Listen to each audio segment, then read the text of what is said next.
ਚਲੋ ਉਹਦੀ ਰੋਟੀ ਪਾਣੀ ਕੀਤੀ, ਸਵੇਰੇ ਵਾਪਸ ਆ ਗਿਆ ਤੇ ਉਹ ਕਿਤੇ ਨਾ ਰੁਮਾਲ ਉੱਥੇ ਭੁੱਲ ਗਿਆ। ਰਾਜਾ ਰਸਾਲੂ ਰੁਮਾਲ ਭੁੱਲ ਗਿਆ ਉੱਥੇ। ਜਦੋਂ ਰੁਮਾਲ ਭੁੱਲ ਗਿਆ ਤੇ ਉਹ ਵਾਪਸ ਲੈਣ ਗਿਆ, ਜਾਂਦਿਆਂ ਨੂੰ ਉਹ ਜਿਹੜੀ ਸੀ ਨਾ ਸਪਨੀ ਸੱਪ ਦੇ ਕਿਤੇ ਬਾਹਰ ਟੁਰ ਗਿਆ। ਉਹ ਕਿਰਲੇ ਨਾਲ ਮੌਜਾਂ ਮਨਾਉਂਦੀ ਸੀ ਪਈ। ਉਹਨੇ ਰਹਿਮ ਕੀਤਾ ਤੇ ਉਹਦੇ ਜਦੋਂ ਉਹਨੇ ਆਲਣੇ 'ਚ ਥਾਂ ਦਿੱਤੀ ਤੇ ਜਨਾਬ ਜਦੋਂ ਦਿਨ ਚੜਿਆ ਤੇ ਕਾਂ ਸਾਹਿਬ ਆਖਣ ਲੱਗਿਆ ਹੌਂਸਲੀ ਤੇ ਮੇਰੀ ਬੀਵੀ ਹੈ। ਅੱਛਾ, ਉਹ ਜਨਾਬ ਨਾ ਉਹ ਵਿਚਾਰਾ ਹੌਂਸ ਪਰੇਸ਼ਾਨ ਹੋ ਗਿਆ। ਉਹ ਫੈਸਲਾ ਗਿਆ ਰਾਜੇ ਭੋਜ ਕੋਲ। ਰਾਜੇ ਭੋਜ ਨੇ ਇਹਨਾਂ ਦੀ ਕਾਂ ਦੇ ਹੱਕ 'ਚ ਫੈਸਲਾ ਕਰ ਲਿਆ।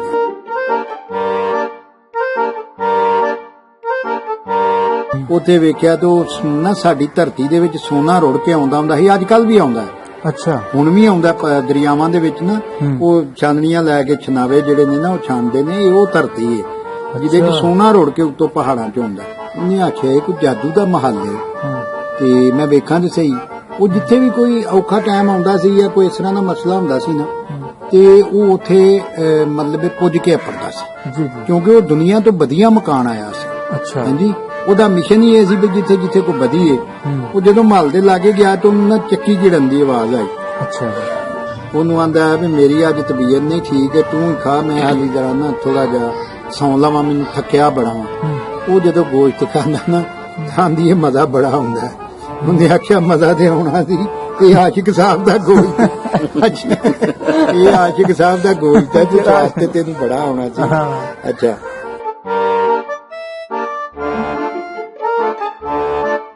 ਹਾਂਜੀ, ਉਹਨੇ ਮਤਲਬ ਸੁਣਿਆ ਕਿ ਉਹ ਪੂਰਨ ਨਾਥ ਬਣ ਗਿਆ ਸਨ। ਉਹ ਪੂਰਨ ਨਾਥ ਬਣ ਗਏ ਸਨ। ਨਾਥ ਜੋਗੀਆਂ ਦੇ ਉਹ ਮਤਲਬ ਇਹ ਨਾਥ ਬਣ ਗਏ ਸਨ। ਨਾਥ ਇੱਕ ਡਿਗਰੀ ਸੀ। ਹਾਂਜੀ, ਜਦੋਂ ਬੰਦਾ ਆਪਣੇ ਤਪੱਸਿਆ ਦੇ ਵਿੱਚ ਪੂਰਾ ਹੋ ਜਾਂਦਾ ਸੀ ਤਾਂ ਉਹਨੂੰ ਫਿਰ ਨਾਥ ਦਾ ਦਰਜਾ ਦੇ ਦਿੱਤਾ ਜਾਂਦਾ ਸੀ। ਨਾਥ ਦਾ ਮਤਲਬ ਨੱਥਿਆ ਹੋਇਆ, ਜਿਹੜਾ ਫਿਰ ਕਿਤੇ ਜਾ ਨਹੀਂ ਸਕਦਾ। ਅਸੀਂ ਕੱਲ ਦੀ ਗੱਲ ਹੈ ਕਿ ਸ਼ਾਹ ਹੁਸੈਨ ਦਾ ਕਲਾਮ ਗਵਾਚ ਗਿਆ, ਬੜਾ ਹੀਰੇ ਵਰਗਾ ਕਾਫੀ। ਔਰ ਉਹ ਦਰਸ਼ਨ ਸਿੰਘ ਅਵਾਰਾ ਸਿੰਧ 'ਚ ਕਿਸੇ ਗੁਰੂ ਦੀ ਕੋ ਬਾਣੀ ਲੱਭ ਰਹੇ ਸਨ ਤੇ ਉਹ ਜਨਾਬ ਉਹਨਾਂ ਨੂੰ ਲੱਭ ਗਿਆ ਤੇ ਪਹਿਲੀ ਦਫਾ ਅੰਮ੍ਰਿਤਸਰੋਂ ਗੁਰਮੁਖੀ 'ਚ ਛਪਿਆ। ਤੋ ਇਸ ਤਰ੍ਹਾਂ ਹੀ ਅਗਰ ਬਾਬਾ ਫਰੀਦ ਫਿਕਰ ਗੰਜ ਦਾ ਕਲਾਮ ਜਿਹੜਾ ਗੁਰੂ ਨਾਨਕ ਦੇਵ ਜਿਹੜੇ ਨੇ ਉਹ ਮਹਫੂਜ਼ ਨਾ ਕਰਦੇ ਗ੍ਰੰਥ ਸਾਹਿਬ ਵਿੱਚ ਪਾ ਕੇ ਤੇ ਸ਼ਾਇਦ ਅਸੀਂ ਉਹ ਵੀ ਗਵਾ ਦਿੱਤਾ ਹੁੰਦਾ। ਤੋ ਅਸੀਂ ਪੰਜਾਬੀ ਜਿਹੜੇ ਹਨ ਨਾ ਜੀ, ਅਸਾਂ ਰਾਖੀ ਨਹੀਂ ਕੀਤੀ ਬਾਬਿਆਂ ਦੇ ਕਲਾਮਾਂ ਦੀ। ਇਸ ਵਾਸਤੇ ਇਹ ਲੋਕ ਬਹੁਤ ਬੜੇ ਸ਼ਾਇਰ ਸਨ। ਅੱਜ ਵੀ ਜਿਹੜੀਆਂ ਬਾਹਰ ਬੀਬੀਆਂ ਨੇ ਜਿਨ੍ਹਾਂ ਨਾਲ ਔਲਾਦ ਨਹੀਂ ਹੁੰਦੀ, ਬਿਲਕੁਲ ਉਹ ਉੱਥੇ ਗੁੜ ਵਾਲੇ ਚੌਲ ਪਕਾ ਕੇ ਲਿਆਉਂਦੀਆਂ ਨੇ ਔਰ 3 ਇਤਵਾਰਾਂ ਆ ਕੇ ਉੱਥੋਂ ਪਾਣੀ ਲੈ ਕੇ ਤੇ ਪਰਾਂ ਕੰਧ ਦੇ ਨਾਲ ਨਾ ਸਕਾਵੇ ਜੇ ਬਣੇ ਨੇ, ਉੱਥੇ ਨਹਾਉਂਦੀਆਂ ਨੇ ਤੇ ਉਹਨਾਂ ਦਾ ਵਿਚਾਰ ਹੈ ਕਿ ਅੱਲਾਹ ਤਾਲਾ ਉਹਨਾਂ ਦੀ ਕੁੱਖ ਹਰੀ ਕਰ ਦਿੰਦਾ। ਔਰ ਇਹ ਅੱਜ ਵੀ ਉਹ ਖੂਹ ਜਿਹੜਾ ਵਾ ਉਹ ਮਤਲਬ ਆਬਾਦ ਹੈ। ਲੋਕੀ ਉਹਦਾ ਉਸ ਇਲਾਕੇ 'ਚ ਲੋਕੀ ਬੜੀ ਅਕੀਦਤ ਨਾਲ ਪੂਰਨ ਦੇ ਖੂਹ ਦਾ ਜਿਹੜਾ ਪਾਣੀ ਬੋਤਲਾਂ 'ਚ ਪਾ ਕੇ ਖੜਦੇ ਨੇ। ਔਰ ਬੜੇ ਬਿਮਾਰ ਜਿਹੜੇ ਨੇ ਉਹਨਾਂ ਨੇ ਦੱਸਿਆ ਕਿ ਅਸੀਂ ਜੀ ਅਕੀਦਤ ਨਾਲ ਪਾਣੀ ਪੀਤਾ ਤੇ ਅਸੀਂ ਠੀਕ ਹੋ। ਉਦੋਂ ਗੱਲਾਂ ਜਦੋਂ ਪੂਰਨ ਆਇਆ ਇੱਥੇ, ਉਹ ਆ ਕੇ ਤੇ ਜਦੋਂ ਵਾਪਸ ਗਿਆ ਫਿਰ ਉਹਦੀਆਂ ਆਦਤਾਂ ਜਿਹੜੀਆਂ ਨੇ ਠੀਕ ਗਿਆ। ਸਹੀ ਹੈ। ਅੱਛਾ, ਮਤਲਬ ਤੇ ਉਹ ਫਿਰ ਉੱਥੇ ਜਾ ਕੇ ਉਹਨਾਂ ਦੀ ਮੁਲਾਕਾਤ ਹੁੰਦੀ ਹੈ। ਹਾਂਜੀ, ਪੂਰਨ ਨਾਲ ਦੁਬਾਰਾ ਤੋਂ ਉਹਨਾਂ ਦੇ ਭਰਾ ਹੀ ਲੱਗਦੇ ਸਨ। ਹਾਂਜੀ ਹਾਂਜੀ ਹਾਂਜੀ, ਸਟੈਪ ਬ੍ਰਦਰ ਜੀ। ਠੀਕ। ਤੇ ਉਹਦੇ ਤੋਂ ਬਾਅਦ ਫਿਰ ਨਾ ਜਦੋਂ ਜੰਗਲਾਂ 'ਚ ਨਿਕਲ ਗਿਆ, ਉੱਥੇ ਇੱਕ ਉਹਨੂੰ ਸੱਪ ਮਿਲਿਆ। ਸੱਪ ਕਰਲਾਂਦਾ ਸੀ ਪਿਆ, ਆਖਣ ਲੱਗਾ ਕਿ ਮੈਂ ਨਾ ਨੇਰੀ ਵੱਗੀ ਹੈ ਤੇ ਮੇਰੀਆਂ ਅੱਖਾਂ 'ਚ ਕੈਂਕਰ ਪੈ ਗਿਆ, ਮੈਨੂੰ ਦਿਸਦਾ ਕੱਖ ਨਹੀਂ। ਉਹਨੇ ਉਹਦੀਆਂ ਅੱਖਾਂ 'ਚੋਂ ਕੈਂਕਰ ਕੱਢੇ। ਉਹ ਸੱਪ ਨੂੰ ਆਖਣ ਲੱਗਾ ਮੈਂ ਤੈਨੂੰ ਘਰ ਖੜਨਾ, ਦਾਵਤ ਤੇਰੀ ਕਰਨੀ ਹੈ। ਉਹ ਘਰ ਲੈ ਗਿਆ। ਉੱਥੇ ਜਦੋਂ ਗਏ ਤੇ ਉਹ ਜਿਹੜੀ ਚਲੋ ਉਹਦੀ ਰੋਟੀ ਪਾਣੀ ਕੀਤੀ, ਸਵੇਰੇ ਵਾਪਸ ਆ ਗਿਆ ਤੇ ਉਹ ਕਿਤੇ ਨਾ ਰੁਮਾਲ ਉੱਥੇ ਭੁੱਲ ਗਿਆ। ਰਾਜਾ ਰਸਾਲੂ ਰੁਮਾਲ ਭੁੱਲ ਗਿਆ ਉੱਥੇ। ਜਦੋਂ ਰੁਮਾਲ ਭੁੱਲ ਗਿਆ ਤੇ ਉਹ ਵਾਪਸ ਲੈਣ ਗਿਆ, ਜਾਂਦਿਆਂ ਨੂੰ ਉਹ ਜਿਹੜੀ ਸੀ ਨਾ ਸਪਨੀ ਸੱਪ ਦੇ ਕਿਤੇ ਬਾਹਰ ਟੁਰ ਗਿਆ। ਉਹ ਕਿਰਲੇ ਨਾਲ ਮੌਜਾਂ ਮਨਾਉਂਦੀ ਸੀ ਪਈ। ਤੇ ਉਹ ਜਿਸ ਵੇਲੇ ਉਹਨੇ ਵੇਖਿਆ ਤੇ ਰਸਾਲੂ ਨੂੰ ਗੁੱਸਾ ਚੜਿਆ। ਉਹਨੇ ਨਾ ਉਹ ਕਿਰਲੇ ਨੂੰ ਮਾਰਨ ਲੱਗਾ ਤੇ ਉਹ ਖੁੱਡ 'ਚ ਵੜ ਗਿਆ ਤੇ ਸਪਨੀ ਨੇ ਨਾ ਉਹਦੇ ਤੇ ਦੋਸ਼ ਲਾਤਾ। ਜਦੋਂ ਰਸਾਲੂ ਟੁਰ ਗਿਆ ਰੁਮਾਲ ਲੈ ਕੇ ਤੇ ਉਹ ਆਖਣ ਲੱਗੀ ਤੇਰਾ ਦੋਸਤ ਜਿਹੜਾ ਆਇਆ ਸੀ ਮੇਰੇ ਨਾਲ ਮਤਲਬ ਮੇਰੀ ਇੱਜ਼ਤ ਨੂੰ ਹੱਥ ਪਾਉਣ ਲੱਗਾ ਸੀ। ਤੇ ਉਹ ਸੱਪ ਜਿਹੜਾ ਉਹਨੇ ਲੱਭ ਕੇ ਤੇ ਰਸਾਲੂ ਨੂੰ ਆਖਿਆ ਭਈ ਤੂੰ ਇਹ ਕੰਮ ਕੀਤਾ ਹਾਂਜੀ ਤੇ ਮੈਂ ਤਗੜਾ ਹੋ ਜਾ, ਮੈਂ ਤੈਨੂੰ ਛੱਡਣਾ ਨਹੀਂ। ਉਹੀ ਗੱਲ ਬਣੀ ਜੋ ਹਾਂ। ਪੂਰਨ ਨਾਲ ਬਣੀ। ਹਾਂ ਗਿਆ ਉਹਨੇ ਆਖਿਆ ਗੱਲ ਇਹ ਗੱਲ ਮੇਰੀ ਪਹਿਲਾਂ ਸੁਣ ਲੈ, ਹਾਂ। ਸੱਚੀ ਗੱਲ ਆਏ। ਹਾਂ ਹਾਂਜੀ ਉਹਨੂੰ ਜਦੋਂ ਸਮਝ ਆ ਗਈ ਤੇ ਉਹਨੇ ਆਖਿਆ ਸੱਪ ਨੇ ਵੀ ਇਹਦਾ ਤੇ ਮਤਲਬ ਹੈ ਕਿ ਉਹਨੂੰ ਸਾਰੀ ਕਹਾਣੀ ਦੀ ਬਿਲਕੁਲ ਸਮਝ ਆ ਗਈ। ਉਹ ਇਸ ਤਰ੍ਹਾਂ ਨਾ ਇਹ ਅੱਗੇ ਟੁਰਦਾ ਅੱਗੇ ਰਾਜੇ ਭੋਜ ਦਾ ਮਤਲਬ ਰਸਾਲੂ ਬਾਰੇ ਉਹਨੇ ਸੁਣਿਆ ਸੀ। ਹਾਂਜੀ ਤੇ ਉੱਥੇ ਨਾ ਰਾਜਾ ਭੋਜ ਦੀ ਨਗਰੀ ਗਿਆ। ਉੱਥੇ ਜਦੋਂ ਗਿਆ ਤੇ ਉੱਥੇ ਜਾ ਕੇ ਤੇ ਮਤਲਬ ਇਹ ਹੈ ਕਿ ਉਹਨੇ ਵੇਖਿਆ ਤੇ ਉੱਥੇ ਇੱਕ ਕਾਂ ਸੀ ਤੇ ਉਹਨੇ ਇਹ ਕੰਮ ਕੀਤਾ ਵੀ ਕਾਂ ਤੇ ਕਾਵੀ ਕਿਤੋਂ ਆਏ ਨੇ ਝੱਖੜ ਝੁੱਲੇ ਸਨ ਤੇ ਬੜਾ ਹੀ ਮੀਂਹ ਪੈਂਦਾ ਸੀ ਪਿਆ ਤੇ ਪਾਲਾ ਸੀ ਤੇ ਉਹ ਹੌਂਸ ਦਾ ਨਾ ਆਲਣਾ ਸੀ। ਉਹ ਆਣ ਲੱਗੇ ਸਾਨੂੰ ਘੜੀ ਦੀ ਘੜੀ ਰਾਤ ਕੱਢ ਲੈਂਦੇ ਹੋ। ਉਹਨੇ ਰਹਿਮ ਕੀਤਾ ਤੇ ਉਹਦੇ ਜਦੋਂ ਉਹਨੇ ਆਲਣੇ 'ਚ ਥਾਂ ਦਿੱਤੀ ਤੇ ਜਨਾਬ ਜਦੋਂ ਦਿਨ ਚੜਿਆ ਤੇ ਕਾਂ ਸਾਹਿਬ ਆਖਣ ਲੱਗਿਆ ਹੌਂਸਣੀ ਤੇ ਮੇਰੀ ਬੀਵੀ ਏ। ਅੱਛਾ ਉਹ ਜਨਾਬ ਨਾ ਉਹ ਵਿਚਾਰਾ ਹੌਂਸ ਪਰੇਸ਼ਾਨ ਹੋ ਗਿਆ। ਉਹ ਫੈਸਲਾ ਗਿਆ ਰਾਜੇ ਭੋਜ ਕੋਲ। ਰਾਜੇ ਭੋਜ ਨੇ ਇਹਨਾਂ ਦੀ ਕਾਂ ਦੇ ਹੱਕ 'ਚ ਫੈਸਲਾ ਕਰ ਦਿੱਤਾ। ਉਹ ਜਦੋਂ ਰਾਜਾ ਰਸਾਲੂ ਉੱਥੇ ਗਿਆ ਤੇ ਉਹਨੇ ਰਾਜੇ ਰਸਾਲੂ ਨੇ ਨੂੰ ਗਿੱਦੜ ਨੇ ਆਖਿਆ ਇਹ ਧਰਤੀ ਜਿਹੜੀ ਜਿੱਥੋਂ ਆਇਆ ਨਾ ਇੱਥੇ ਇਨਸਾਫ ਨਾਂ ਦੀ ਕੋਈ ਸ਼ੈ ਨਹੀਂ। ਹਾਂਜੀ ਉਹਨੇ ਆਖਿਆ ਵੀ ਇੱਥੇ ਆਹ ਕੁਝ ਹੁੰਦਾ ਰਿਹਾ ਕਿ ਇਸ ਤਰ੍ਹਾਂ ਕੇਸ ਗਿਆ ਸੀ ਰਾਜੇ ਭੋਜ ਕੋ ਤੇ ਉਹਨੇ ਆਹ ਫੈਸਲਾ ਕੀਤਾ। ਉਹਨੇ ਰਾਜੇ ਭੋਜ ਨੂੰ ਜਦੋਂ ਮਿਲਿਆ ਤੇ ਉਹਨੇ ਆਖਿਆ ਤੂੰ ਇਹ ਕੀ ਕੀਤਾ ਤੇ ਉਹ ਗੱਲ ਤੇ ਅਸਲ ਆ ਸੀ। ਉਹਨੇ ਫਿਰ ਉਹ ਜਨਾਬ ਕਾਂ ਨੂੰ ਸੱਦਿਆ। ਹਾਂਜੀ ਕਾਂ ਨੂੰ ਸੱਦ ਕੇ ਤੇ ਹੌਂਸਣੀ ਜਿਹੜੀ ਆ ਉਹਨੂੰ ਦਿੱਤੀ ਔਰ ਉਹ ਜਿਹੜਾ ਕਾਂ ਸੀ ਉਹਨੂੰ ਮਾਰ ਕੇ ਤੀਰ ਰਸਾਲੂ ਨੇ ਮਾਰ ਦਿੱਤਾ। ਉਹ ਬਾਅਦ ਚ ਨਾ ਇਹ ਜਦੋਂ ਬਾਹਰ ਨਿਕਲਿਆ ਤੇ ਭੋਜ ਆਖਣ ਲੱਗਾ ਯਾਰ ਮੈਂ ਵੀ ਬਾਦਸ਼ਾਹੀ ਛੱਡ ਕੇ ਚੱਲ ਜੰਗਲਾਂ 'ਚ ਚੱਲੀਏ ਯਾਰ, ਤੇਰੇ ਵਰਗਾ ਬੰਦਾ ਹੋਣਾ ਚਾਹੀਦਾ। ਕਾਹਦੀ ਇਹ ਬਾਦਸ਼ਾਹੀ ਤੇ ਕੀ ਐਵੇਂ ਝੂਠੀ ਹੈ। ਉਹ ਇਸ ਤਰ੍ਹਾਂ ਕਰਕੇ ਨਾ ਤੇ ਮਤਲਬ ਉਹ ਅੱਗੇ ਟੁਰਦਾ ਰਿਹਾ। ਉਹ ਇੱਕ ਥਾਂ ਖਲੋ ਨਹੀਂ ਸਕਦਾ। ਅੱਗੇ ਗਿਆ ਤੇ ਜਨਾਬ ਰਾਜਾ ਰਸਾਲੂ ਤੇ ਰਾਜਾ ਭੋਜ ਉਹ ਦੋਵੇਂ ਗਏ ਤੇ ਜਨਾਬ ਉਹ ਉੱਥੇ ਗਏ ਤੇ ਉੱਥੇ ਰਾਣੀ ਸੋਭਾ ਦਾ ਇੱਕ ਬਾਗ ਸੀ। ਰਾਣੀ ਸੋਭਾ ਦੇ ਬਾਗ ਦੇ ਵਿੱਚ ਗਏ ਇਹਨਾਂ ਦੇ ਉੱਥੇ ਉਹ ਕੁੜੀਆਂ ਆ ਗਈਆਂ। ਉਹਨਾਂ ਜਨਾਬ ਤਲਵਾਰਾਂ ਫੜੀਆਂ। ਉਹਨਾਂ ਆਖਿਆ ਜੀ ਤੁਸੀਂ ਪਾਣੀ ਤਾਂ ਨਹੀਂ ਪੀਤਾ ਇੱਥੋਂ? ਉਹਨਾਂ ਆਖਿਆ ਜੀ ਨਹੀਂ। ਕਿਉਂ ਹੈ ਜਿਹੜਾ ਪਾਣੀ ਪੀਏ ਨਾ ਉਹਦੀ ਧੌਣ ਲਾ ਦੇਣੀ ਆ, ਸਾਡੀ ਰਾਣੀ ਦਾ ਹੁਕਮ ਹੈ। ਉਹ ਚਲੋ ਉਹਦਾ ਪਤਾ ਕੀਤਾ ਉਹਨੇ ਤੇ ਉਹ ਜਨਾਬ ਉੱਥੇ 4 ਦਿਨ ਰਿਹਾ। ਉੱਥੇ ਵੇਖਿਆ ਤੇ ਉਹ ਨਾ ਸਾਡੀ ਧਰਤੀ ਦੇ ਵਿੱਚ ਸੋਨਾ ਰੁੜ ਕੇ ਆਉਂਦਾ ਹੁੰਦਾ ਸੀ, ਅੱਜ ਕੱਲ ਵੀ ਆਉਂਦਾ ਹੈ। ਅੱਛਾ ਹੁਣ ਵੀ ਆਉਂਦਾ ਦਰਿਆਵਾਂ ਦੇ ਵਿੱਚ ਨਾ ਉਹ ਚਾਨਣੀਆਂ ਲੈ ਕੇ ਛਨਾਵੇ ਜਿਹੜੇ ਨੇ ਨਾ ਉਹ ਛਾਣਦੇ ਨੇ। ਇਹ ਉਹ ਧਰਤੀ ਹੈ ਜਿਹਦੇ ਵਿੱਚ ਸੋਨਾ ਰੁੜ ਕੇ ਉੱਤੋਂ ਪਹਾੜਾਂ 'ਚ ਆਉਂਦਾ। ਵਾਹ ਅੱਛਾ ਆਉਂਦਾ ਜੀ, ਅੱਜ ਵੀ ਆਉਂਦਾ ਜੀ। ਉਹ ਜਨਾਬ ਛਨਾਵਾ ਜਿਹੜਾ ਸੀ ਉਹਦੇ ਤੇ ਕੋਈ ਆਸ਼ਿਕ ਸੀ, ਉਹ ਰਾਣੀ ਸੋਭਾ ਜਿਹੜੀ ਹੈ। ਉਹ ਅੱਲਾ ਤੁਹਾਡਾ ਭਲਾ ਕਰੇ ਉਹਦੇ ਨਾਲ ਨਾ ਇਹਨੇ ਉਹਦਾ ਮਤਲਬ ਵਿਆਹ ਕਰਵਾਇਆ। ਹਾਂਜੀ ਬਾਦਸ਼ਾਹ ਨੂੰ ਆ ਕੇ ਬਾਦਸ਼ਾਹ ਮੰਨਦਾ ਨਹੀਂ ਸੀ। ਉਹ ਬਾਦਸ਼ਾਹ ਯਾਨੀ ਸ਼ਹਿਜ਼ਾਦੀ ਬਾਦਸ਼ਾਹ ਦੀ ਧੀ ਸੀ। ਉਹ ਇਹਨੇ ਬੜੀ ਮੁਸ਼ਕਲ ਨਾਲ ਉਹਦਾ ਵਿਆਹ ਕਰਵਾਇਆ। ਇੰਜ ਨਾ ਜੀ ਅੱਗੇ ਜਿਸ ਵੇ ਗਿਆ ਤੇ ਅੱਗੇ ਨਾ ਜੰਗਲ ਦੇ ਵਿੱਚ ਗਿਆ ਤੇ ਉੱਥੇ ਮੀਰ ਸ਼ਿਕਾਰੀ ਉਹਨੇ ਵੇਖਿਆ। ਮੀਰ ਸ਼ਿਕਾਰੀ ਨੂੰ ਮਿਲਿਆ ਤੇ ਉਹ ਸ਼ਿਕਾਰ ਕਰਦਾ ਸੀ ਰੋਜ਼। ਤੇ ਰਾਜੇ ਰਸਾਲੂ ਨੇ ਉਹਨੂੰ ਆਖਿਆ ਕਿ ਗੱਲ ਇਹ ਵੇ ਪਈ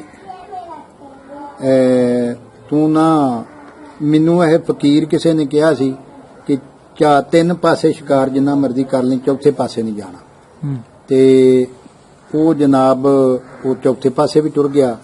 ਚੌਥੇ ਪਾਸੇ ਗਿਆ ਤੇ ਉੱਥੇ ਇੱਕ ਹਰਨ ਸੀ।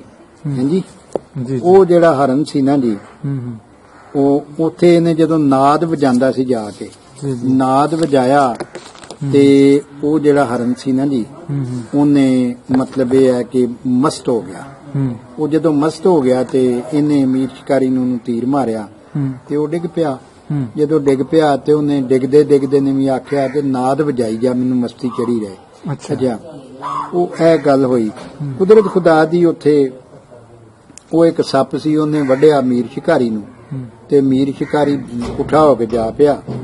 ਜਿਸ ਵਿੱਚ ਜਾ ਪਿਆ ਤੇ ਉਧਰੋਂ ਜਨਾਬ ਉਹ ਹਰਨ ਦੀ ਜਿਹੜੀ ਹਰਨੀ ਸੀ ਉਹ ਹਰਨ ਵੀ ਮਰ ਗਿਆ ਤੇ ਹਰਨੀ ਜਿਹੜੀ ਆਈ ਹੈ ਉਹਨੇ ਹਰਨ ਦੇ ਸਿੰਘਾਂ ਦੇ ਉੱਤੇ ਮਾਰੀ ਛਾਲ ਤੇ ਉਹਦਾ ਵੀ ਢਿੱਡ ਪਾਟ ਗਿਆ, ਉਹ ਵੀ ਮਰ ਗਈ। ਤੇ ਉਹਦੇ ਤੋਂ ਬਾਅਦ ਜਨਾਬ ਇਹ ਹੋਇਆ ਵੀ ਇਹ ਜਿਹੜੀ ਸੀ ਨਾ ਮੀਰ ਸ਼ਿਕਾਰੀ ਦੀ ਬੀਵੀ, ਇਹਨੇ ਮੀਰ ਸ਼ਿਕਾਰੀ ਨੂੰ ਦੱਸਣ ਗਿਆ ਉਹਦੀ ਬੀਵੀ ਨੂੰ ਰਾਜਾ ਰਸਾਲੂ ਕਿ ਉਹ ਤੇਰਾ ਖਾਮਦ ਫੌਤ ਹੋ ਗਿਆ। ਤੇ ਉਹਨੇ ਜਨਾਬ ਉਹਦੇ ਤੇ ਇਲਜ਼ਾਮ ਲਾਤਾ ਕਿ ਤੂੰ ਕਤਲ ਕੀਤਾ।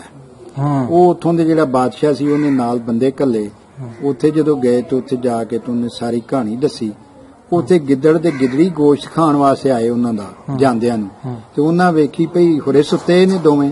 ਹਾਂਜੀ, ਉਹਨੇ ਜਨਾਬ ਨਾ ਉਹਨਾਂ ਦੀ ਕਮਾਨ ਆਪਣੇ ਲੋ ਗਿੱਦੜ ਨੇ ਆਖਿਆ ਕਮਾਨ ਤਰੋੜ ਛੜੀਏ ਇਹਨਾਂ ਦੀ, ਫਿਰ ਜੇ ਉੱਠ ਵੀ ਪੈਣ ਤੇ ਸਾਨੂੰ ਕੁਝ ਨਾ ਆਖਣ, ਪੀਰ ਤੇ ਨਾ ਮਾਰਨਗੇ। ਉਹ ਕਮਾਨ ਦੇ ਖਿੱਚਿਆ ਤੇ ਇੱਕ ਦੇ ਮੂੰਹ 'ਚ ਫਸ ਗਈ। ਹਾਂਜੀ, ਦੂਜੇ ਦੇ ਕੰਨਾਂ ਦੇ ਦਿਮਾਗ 'ਚ ਵੱਜੀ ਸੱਟ, ਉਹ ਜਦੋਂ ਰੱਸਾ ਛੁੱਟਾ ਉਹ ਗਿੱਦੜ ਤੇ ਗਿੱਦੜੀ ਵੀ ਮਰ ਗਏ। ਉਹ 6-7 ਜੀ ਉੱਥੇ ਫੁੜਕ ਗਏ। ਉਹ ਫਿਰ ਨਾ ਇਹ ਸਾਰਾ ਰਾਜੇ ਨੇ ਵੇਖਿਆ ਤੇ ਉਹਨੇ ਆਖਿਆ ਵੀ ਜਿਹੜੀ ਤਕਦੀਰ ਹੈ ਨਾ, ਹਾਂਜੀ ਤਕਦੀਰ ਡਾਢੀ ਹੁੰਦੀ ਹੈ, ਇਹ ਨਹੀਂ ਟਲਦੀ। ਥੋੜਾ ਜਿਹਾ ਸਾਹ ਲੈ ਲਈ, ਅਗਲੀ ਗੱਲ ਤੇ ਕਰਨੀ ਜੀ ਬਾਬਾ ਜੀ। ਹਾਂਜੀ, ਉੱਥੋਂ ਜਦੋਂ ਟੁਰਿਆ ਨਾ ਜੀ, ਉਹ ਹਰ ਵੇਲੇ ਸਫ਼ਰ ਹੀ ਕਰਦਾ ਰਹਿੰਦਾ ਸੀ। ਉਹਦਾ ਘੋੜਾ ਜਿਹੜਾ, ਹਾਂਜੀ ਉਹਦਾ ਘੋੜਾ ਜਿਹੜਾ ਸੀ ਫੌਲਾਦੀ, ਉਹਦਾ ਤੋਤਾ ਸ਼ਾਦੀ ਤੇ ਨਾਲ ਮੈਣਾ, ਇਹ ਤਿੰਨੇ ਹੀ ਨਾਲ ਹੀ ਇਕੱਠੇ ਰਹਿੰਦੇ ਸਨ। ਉਹਦੇ ਸਾਥੀ ਜਿੱਧਰ ਜਾਂਦੇ ਸਨ ਇਹ ਉਹਦੇ ਸਾਥੀ ਸਨ। ਤੇ ਉਹ ਅੱਗੇ ਗਿਆ ਤੇ ਵੇਖਿਆ ਤੇ ਉਹਨੇ ਇੱਕ ਮਹੱਲ ਵੇਖਿਆ ਜਿਹਦਾ ਕਦੀ ਰੰਗ ਕੋਈ ਹੋ ਜਾਏ ਕਦੀ ਕੋਈ ਹੋ ਜਾਏ। ਅੱਛਾ, ਉਹਨੇ ਉਹਨੇ ਆਖਿਆ ਇਹ ਕੋਈ ਜਾਦੂ ਦਾ ਮਹੱਲ ਹੈ ਤੇ ਮੈਂ ਵੇਖਾਂ ਤੇ ਸਹੀ। ਉਹ ਜਿੱਥੇ ਵੀ ਕੋਈ ਔਖਾ ਟਾਈਮ ਆਉਂਦਾ ਸੀ ਜਾਂ ਕੋਈ ਇਸ ਤਰ੍ਹਾਂ ਦਾ ਮਸਲਾ ਹੁੰਦਾ ਸੀ ਨਾ, ਤੇ ਉਹ ਉੱਥੇ ਮਤਲਬ ਪੁੱਜ ਕੇ ਆਪੜਦਾ ਸੀ, ਜੀ ਜੀ, ਕਿਉਂਕਿ ਉਹ ਦੁਨੀਆ ਤੋਂ ਵਧੀਆ ਮਕਾਨ ਆਇਆ ਸੀ। ਅੱਛਾ, ਹਾਂਜੀ, ਉਹਦਾ ਮਿਸ਼ਨ ਹੀ ਇਹ ਸੀ ਵੀ ਜਿੱਥੇ ਜਿੱਥੇ ਕੋਈ ਵਧੀਏ। ਉਹ ਜਦੋਂ ਮਹੱਲ ਦੇ ਲਾਗੇ ਗਿਆ ਤਾਂ ਉਹਨੂੰ ਨਾ ਚੱਕੀ ਝਿੜਨ ਦੀ ਆਵਾਜ਼ ਆਈ। ਅੱਛਾ ਜੀ, ਚੱਕੀ ਝਿੜਨ ਦੀ ਜਦੋਂ ਆਵਾਜ਼ ਆਈ ਤਾਂ ਉਹਨੇ ਵੇਖਿਆ ਤੇ ਇੱਕ ਬਾਬਾ ਚੱਕੀ ਪਿਆ ਘੇਰਦਾ ਸੀ, ਤੇ ਉਹਦੇ ਵਿੱਚ ਦੌਲਤਾਂ ਹੀ ਦੌਲਤਾਂ ਹਨ ਮਹੱਲ ਦੇ ਅੰਦਰ।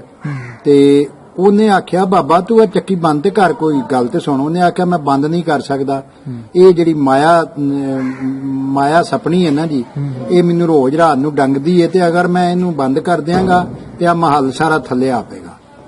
ਉਹ ਰਾਜੇ ਰਸਾਲੂ ਨੇ ਕਿਹਾ ਵੀ ਨਹੀਂ ਯਾਰ ਮੈਂ ਕੁਝ ਕਰਨਾ। ਉਹਨੂੰ ਪੂਰਨ ਨੇ ਜਦੋਂ ਉੱਥੇ ਨਾਥ ਜੋਗੀਆਂ ਦੇ ਟਿੱਲੇ ਗਿਆ, ਉਦੋਂ ਕੋਈ ਦੱਸੇ ਸਨ ਕੋਈ ਦਮ ਦਰੂਦ। ਅੱਛਾ, ਉਹਨੇ ਜਨਾਬ ਜਾ ਕੇ ਤੇ ਉਹਨੂੰ ਆਖਿਆ ਵੀ ਤੂੰ ਨਾ ਦਮ ਕਰਕੇ, ਯਾਨੀ ਪਾਣੀ ਦਮ ਕਰਕੇ ਤੇ ਉਹਦੇ ਉੱਤੇ ਮਹੱਲ ਦੇ ਤਰੌਂਕਿਆ, ਤੇ ਤਰੌਂਕ ਕੇ ਤੇ ਉਹਨੂੰ ਆਖਣ ਲੱਗਾ ਵੀ ਤੂੰ ਆਪ ਚੱਕੀ ਬੰਦ ਕਰ। ਚੱਕੀ ਬੰਦ ਕੀਤੀ, ਉਹ ਮਹੱਲ ਇੱਕ ਵਾਰੀ ਕੰਬਿਆ ਲੇਕਿਨ ਡਿੱਗਾ ਨਹੀਂ। ਅੱਛਾ ਜੀ, ਤੇ ਉਹਨੇ ਜਨਾਬ ਆਖਿਆ ਵੀ ਗੱਲ ਸੁਣਾ ਹੁਣ। ਉਹਨੇ ਦੱਸਿਆ ਜੀ ਕਿ ਮੈਂ ਇੱਕ ਬੰਦੇ ਕੋ ਗਿਆ ਸਾਂ, ਮੈਂ ਬੜਾ ਭੁੱਖਾ ਸਾਂ, ਤੇ ਮੈਂ ਆਖਿਆ ਜੀ ਮੈਨੂੰ ਕੋਈ ਦੌਲਤ ਲੱਭ ਜੇ। ਉਹਨੇ ਆਖਿਆ ਵੀ ਤੈਨੂੰ ਦੌਲਤ ਲੱਭ ਜਾਏਗੀ, ਇਹ ਦੀਵਾ ਚਮੁਖੀਆ ਬਾਲ ਕੇ ਨਾ ਤੇ ਤੂੰ ਲੈ ਜਾ, ਤੇ ਜਿੱਥੇ ਕਰਕੇ ਇਹਦੀ ਡਿਊਟ ਬੁੱਝ ਜਾਏਗੀ ਨਾ ਜੀ, ਉੱਥੇ ਕਰਕੇ ਤੂੰ ਪੁੱਟੀ ਥੱਲੇੋਂ ਦੌਲਤ ਨਿਕਲ ਆਏਗੀ। ਮੈਂ ਗਿਆ ਤੇ ਮੈਨੂੰ ਉਹਨੇ ਮਨਾ ਕੀਤਾ ਸੀ ਕਿ ਤੂੰ ਦੱਖਣ ਪਾਸੇ ਨਹੀਂ ਜਾਣਾ। ਅੱਛਾ, ਮੈਂ ਬਾਕੀ ਤਿੰਨੇ ਪਾਸਿਆਂ ਤੋਂ ਜਾ ਕੇ ਦੌਲਤ ਇਕੱਠੀ ਕਰ ਲਈ, ਲੇਕਿਨ ਜਦੋਂ ਮੈਂ ਲਾਲਚ ਕੀਤਾ, ਮੈਨੂੰ ਕਿਸੇ ਆਖਿਆ ਜੀ ਦੱਖਣ ਵਾਲੇ ਪਾਸੇ ਤੇ ਬੜੀ ਦੌਲਤ ਲੱਭਣੀ ਹੈ। ਮੈਂ ਉੱਥੇ ਗਿਆ ਤੇ ਜਨਾਬ ਮੈਂ ਫਸ ਗਿਆ। ਹਾਂਜੀ, ਤੇ ਇਹ ਚੱਕੀ ਮੈਂ ਉਹ ਘੇੜਨਾ ਪਿਆ। ਅਗਰ ਮੈਂ ਮਹੱਲ ਬਣਵਾਇਆ, ਅਗਰ ਮੈਂ ਚੱਕੀ ਨਾ ਘੇੜਾਂ ਤੇ ਮਹੱਲ ਥੱਲੇ ਆ ਪਏਗਾ। ਉਹਨੇ ਆਖਿਆ ਮਹੱਲ ਨਹੀਂ ਥੱਲੇ ਡਿੱਗਦਾ। ਉਹਨੇ ਫਿਰ ਨਾ ਮਤਲਬ ਉਹਨੂੰ ਜਿਹੜਾ ਜੰਦਰਾ ਵੱਜਾ ਸੀ ਉੱਥੇ ਉਹ ਨਾ ਖੁੱਲੇ, ਉਹ ਫਿਰ ਉਹਨੇ ਗਰੜ ਨੂੰ ਸੱਦਿਆ ਤੋਤੇ ਨੇ, ਉਹਦਾ ਉਹ ਮਾਰੀ, ਉਹਨੂੰ ਚੁੰਝ ਗਈ, ਤੇ ਉਹ ਜਿਹੜਾ ਮਤਲਬ ਇਹ ਕੋਈ ਜੰਦਰਾ ਖੁੱਲਾ, ਅੰਦਰ ਬੜੀ ਦੌਲਤ ਸੀ।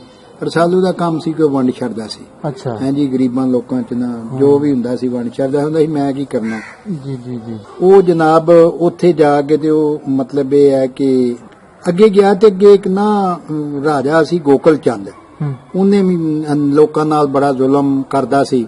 ਇਹਨੂੰ ਪਤਾ ਲੱਗਾ ਕਿ ਬੜਾ ਜ਼ੁਲਮ ਕਰਦਾ ਹੈ। ਇਹ ਜਾ ਪਿਆ ਉਹਨੂੰ, ਉਹਨੇ ਆਖਿਆ ਕਿ ਤੂੰ ਗਰੀਬਾਂ ਨਾਲ ਜ਼ੁਲਮ ਕਰਨਾ, ਹਾਂਜੀ ਲੋਕਾਂ ਦੇ ਘਰਾਂ ਦੇ ਵਿੱਚ ਲੋਕਾਂ ਦੇ ਮਤਲਬ ਜ਼ਿਆਦਤੀ ਤੂੰ ਕਰਨਾ। ਉਹ ਡਰਦਾ ਹੀ ਨੱਠ ਗਿਆ ਖਿਉੜਿਆਂ ਦੇ ਪਾਸੇ। ਇਹਨੇ ਉਹਦੀ ਵੀ ਜਿਹੜੀ ਬਾਦਸ਼ਾਹੀ ਹੈ ਉਹਦੇ ਮੁੰਡੇ ਨੂੰ ਦੇ ਦਿੱਤੀ ਤੇ ਆਖਿਆ ਕਿ ਬੰਦੇ ਦੇ ਪੁੱਤਰਾਂ ਅੰਦਰ ਇਨਸਾਫ ਕਰਨਾ, ਨਾ ਇਨਸਾਫੀ ਨਹੀਂ ਕਰਨੀ।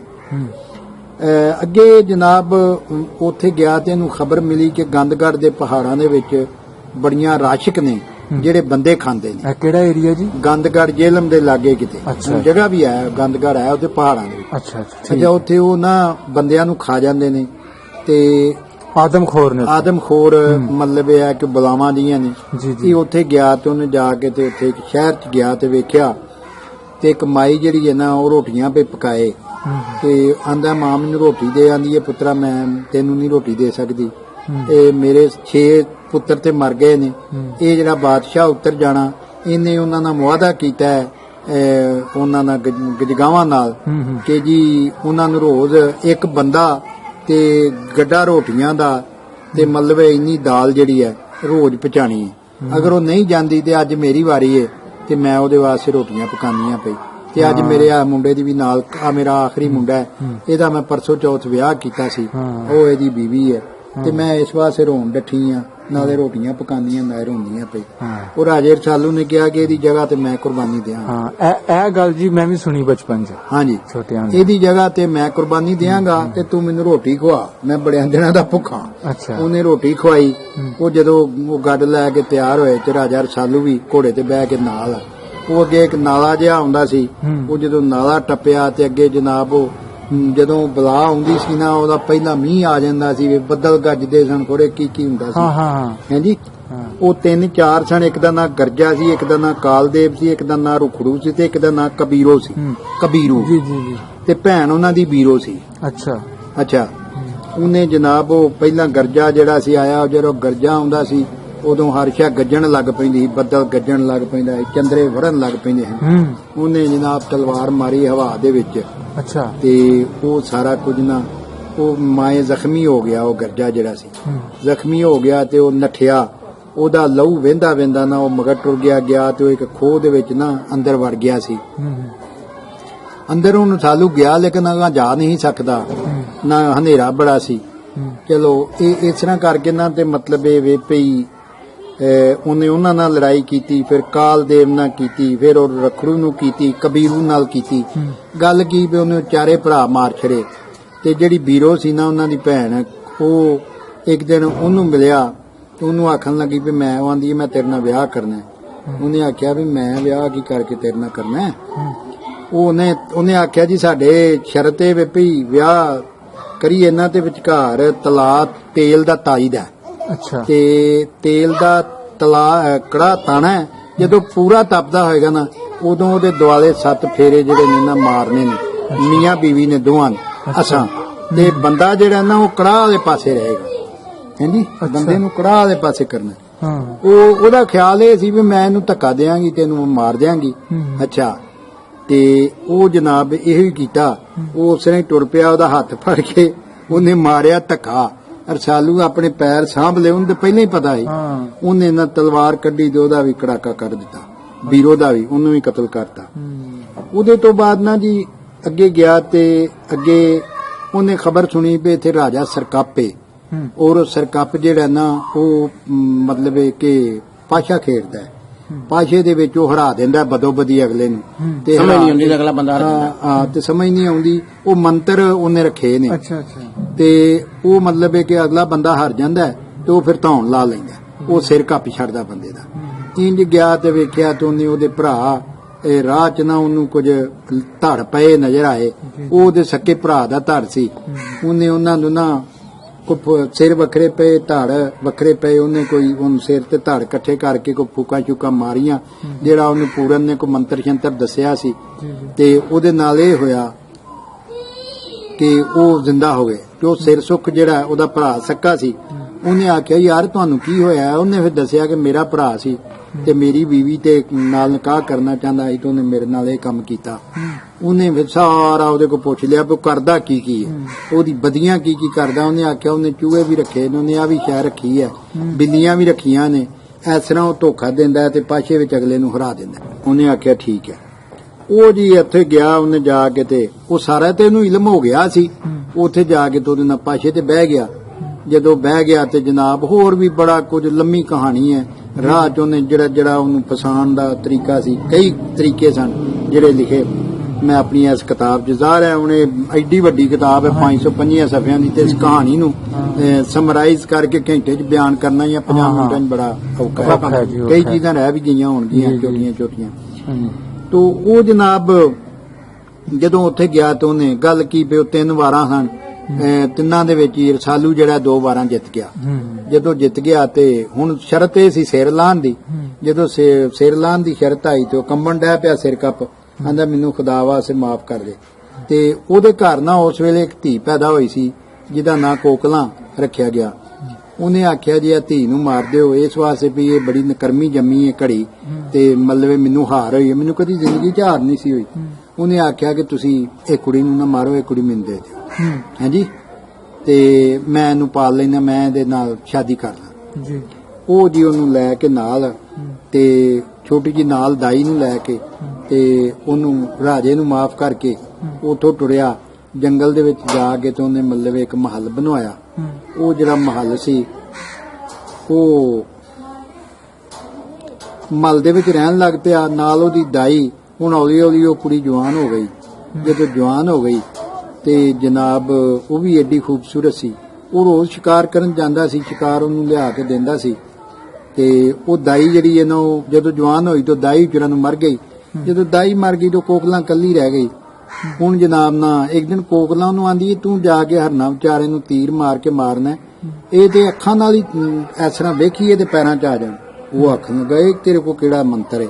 ਉਹਨੇ ਆਖਿਆ ਵੀ ਆ ਟੁਰ ਮੇਰੇ ਨਾਲ। ਉਹਨੂੰ ਵੀ ਲੈ ਗਿਆ। ਉਹ ਇੱਕ ਟਿੱਬੇ ਤੇ ਜਾ ਕੇ ਖਲੋਤੇ ਤੇ ਉਹ ਜਿਹੜਾ ਹਰਨਾ ਦਾ ਸਰਦਾਰ ਸੀ ਨਾ ਉਹ ਆ ਗਿਆ। ਉਹ ਉਹਦੇ ਤੇ ਮੋਹਤ ਹੋ ਗਿਆ। ਉਹਨੇ ਉਹ ਕੁੜੀ ਨੂੰ ਵੇਖਿਆ ਤੇ ਉਹ ਸੁਰਤ ਭੁੱਲ ਗਿਆ। ਜਦੋਂ ਸੁਰਤ ਭੁੱਲ ਗਿਆ ਤੇ ਉਹ ਕੋਲ ਆ ਗਿਆ। ਜਦੋਂ ਕੋਲ ਆ ਗਿਆ ਤੇ ਉਹ ਹਿੱਲੇ ਹੀ ਨਾ ਤੇ ਰਸਾਲੂ ਨੂੰ ਗੁੱਸਾ ਚੜਿਆ ਵੀ ਮੇਰੀ ਬੀਵੀ ਤੇ ਆਸ਼ਿਕ ਹੋ ਗਿਆ। ਉਹਨੇ ਛੁਰੀ ਕੱਢੀ ਤੇ ਕੱਢ ਕੇ ਤੇ ਉਹਦੇ ਕੰਨ ਜਿਹੜੇ ਨੇ ਨਾ ਦੋਵੇਂ ਉਹ ਵੱਢ ਲਏ। ਜਦੋਂ ਵੱਢ ਲਏ ਤੇ ਉਹ ਕੋਕਲਾਂ ਆਖਣ ਲੱਗੀ ਤੂੰ ਚੰਗਾ ਨਹੀਂ ਕੀਤਾ, ਇਸ ਵਾਸਤੇ ਵੀ ਉਹ ਆਪਣੇ ਆਪ ਤੇਰੇ ਕੋਲ ਆ ਗਿਆ ਸੀ ਤੇ ਇਸ ਤਰ੍ਹਾਂ ਨਹੀਂ ਕਰਨਾ ਚਾਹੀਦਾ। ਲੇਕਿਨ ਇਹ ਆਪਣੇ ਦੁੱਖ 'ਚ ਪੈ ਗਿਆ। ਉਹ ਜਦੋਂ ਉਹਦੇ ਕੰਨ ਵੱਢ ਲਏ ਤੂੰ ਚਲਾ ਗਿਆ, ਬੁੱਚਾ ਹੋ ਗਿਆ। ਉਹ ਹਰਨਾਂ ਦਾ ਸਰਦਾਰ ਸੀ, ਸਾਰੇ ਹਰਨਾਂ ਉਹਨੂੰ ਆਖਿਆ ਜਾ ਦਫਾ ਹੋ ਜਾ, ਤੂੰ ਸਾਡਾ ਸਰਦਾਰ ਹੀ ਕੋਈ ਨਹੀਂ। ਕੰਨ ਵਢਾ ਕੇ ਆ ਗਿਆ ਤੂੰ ਇਨਸਾਨ ਨਾਲ ਔਰਤ ਨਾਲ ਪਿਆਰ ਕਰਕੇ ਜਾ, ਤੂੰ ਇਸ ਕਾਬਲ ਹੀ ਨਹੀਂ। ਉਹ ਜੀ ਜਨਾਬ ਉਹ ਗੱਲ ਜਿਹੜੀ ਹੈ ਨਾ ਉਹਨੂੰ ਹਰਨ ਨੂੰ ਵੀ ਬੜਾ ਗੁੱਸਾ ਸੀ। ਉਹਨੇ ਆਖਿਆ ਕਿ ਮੈਂ ਇਹਦੇ ਕੋਲ ਬਦਲਾ ਲੈਣਾ ਹੈ ਇਸ ਬੰਦੇ ਕੋਲ, ਹਾਂਜੀ ਰਸਾਲੂ ਕੋਲ। ਉਹ ਜਨਾਬ ਇੱਕ ਦਿਨ ਨਾ ਹਰਨ ਜਿਹੜਾ ਉਹ ਸ਼ਿਕਾਰ ਫਿਰਦਾ ਸੀ ਪਿਆ ਜੰਗਲ ਦੇ ਵਿੱਚ ਤੇ ਰਾਜਾ ਹੋਡੀ ਅਟਕਦਾ ਰਾਜਾ ਜਿਹੜਾ ਸੀ ਉਹ ਉੱਥੇ ਸ਼ਿਕਾਰ ਕਰਦਾ ਫਿਰਦਾ ਸੀ। ਹੁਣ ਉਹ ਜਿਹੜਾ ਸ਼ਿਕਾਰ ਦੇ ਉਹਦੇ ਹੋਡੀ ਦੇ ਸਾਹਮਣੇ ਆਏ, ਹੋਡੀ ਉਹਦੀ ਨਿਸ਼ਿਸ ਲਵੇ ਤੇ ਫਿਰ ਉਹਲੇ ਹੋ ਜੇ। ਇੰਜ ਕਰਦਾ ਕਰਦਾ ਹੋਡੀ ਨੂੰ ਮਗਰ ਲਾ ਕੇ ਨਾ ਉਸ ਮਹੱਲ ਚ ਲਾਇਆ। ਉਧਰੋਂ ਰਾਣੀ ਕੋਕਲਾਂ ਵੀ ਜਵਾਨ ਹੋ ਚੁੱਕੀ ਸੀ। ਰਾਜੇ ਰਸਾਲੂ ਕਿਹਾ ਜੀ ਮੈਂ ਵਰਤ ਰੱਖਿਆ। ਵਰਤ ਦਾ ਮਤਲਬ ਹੈ ਰੋਜ਼ਾ, ਹਾਂਜੀ ਕਿ ਮੈਂ ਫਲਾਣੀ ਤਰੀਕ ਤੱਕ ਤੇਰੇ ਨਾਲ ਮੀਆਂ ਬੀਵੀ ਦਾ ਜਿਹੜਾ ਮਾਮਲਾ ਨਾ ਨਿਕਾਹ ਨਹੀਂ ਕਰ ਸਕਦਾ। ਅੱਛਾ ਉਹਦੇ ਝਾਲੀ ਕੋ ਟਾਈਮ ਸੀ, ਉਹ ਜਵਾਨ ਹੋ ਗਈ ਸੀ, ਫਲ ਪੱਕਾ ਪਿਆ ਸੀ। ਉਧਰੋਂ ਉਹਨੇ ਇੱਕ ਅੰਬ ਵੀ ਉੱਥੇ ਬੂਟਾ ਲਾਇਆ ਸੀ ਵੀ ਅੰਬ ਜਦੋਂ ਪੱਕਣਗੇ ਉਜੜਾਂ ਨੂੰ ਤੇਰਾ ਮੇਰਾ ਵਿਆਹ ਹੋ ਜਾਏਗਾ। ਉਹ ਅੰਬ ਵੀ ਪੱਕ ਕੇ ਬਿਲਕੁਲ ਲਾਲ ਹੋ ਗਿਆ ਸੀ। ਉਸ ਵੇਲੇ ਨਾ ਉਹ ਹਰਨ ਹੀਰਾ ਹਰਨ ਜਿਹੜਾ ਜਿਉਂ ਉਹਨੇ ਹੌਲੀ ਹੌਲੀ ਹੌਲੀ ਹੌਲੀ ਕੀਤਾ ਉਹ ਮਹੱਲ ਵੱਲ ਲੈਂਦਾ। ਉਹ ਮਹੱਲ ਦੇ ਵਿੱਚ ਉਹ ਹਰਨ ਨੇ ਦਾ ਮਕਸਦ ਪੂਰਾ ਹੋ ਗਿਆ। ਜਦੋਂ ਉਹਨੇ ਵੇਖਿਆ ਤੇ ਕੋਕਲਾ ਅੰਦਰ ਸੀ ਮਹੱਲ ਦੇ ਉੱਤੇ ਖਲੋਤੀ। ਉਹਨੇ ਉਹਨੂੰ ਵੇਖਿਆ, ਉਹਨਾਂ ਦੀਆਂ ਅੱਖਾਂ ਚਾਰ ਹੋਈਆਂ। ਹਰਨ ਦਾ ਕੰਮ ਮੁੱਕ ਗਿਆ। ਉਹ ਜਨਾਬ ਨਾ ਉਹਨੂੰ ਆਖਣ ਲੱਗੀ ਉਹ ਤਾਂ ਆ ਜਾ। ਉਹ ਆਖਣ ਲੱਗਾ ਭਈ ਮੈਂ ਕਿਸੇ ਨਾਲ ਜੜਾ ਉੱਤੇ ਉਹ ਹਾਂਜੀ। ਉਹਨੇ ਆਖਿਆ ਕਿ ਉਧਰੋਂ ਦੀ ਇੱਕ ਸੁਰਾਖ ਹੈ ਤੇ ਉਹਦੇ ਚੋਂ ਦੀ ਰਾਜਾ ਰਸਾਲੂ ਤੇ ਲੰਘ ਕੇ ਆ ਜਾਂਦਾ। ਉਹ ਵੇਖਿਆ, ਉਹਨੇ ਆਖਿਆ ਮੇਰੇ ਕੋਲ ਤਾਂ ਨਹੀਂ ਇੱਥੋਂ ਨਹੀਂ ਲੰਘਿਆ ਜਾਂਦਾ। ਚਲੋ ਉਹਨੇ ਕੋ ਪੌੜੀ ਛੋੜੀ ਥੱਲੇ ਕੋ ਰੱਸਿਆ ਸੁੱਟਿਆ ਜੋ ਵੀ ਹੈ ਉਹਨੂੰ ਉੱਤੇ ਚਾੜ ਲਿਆ।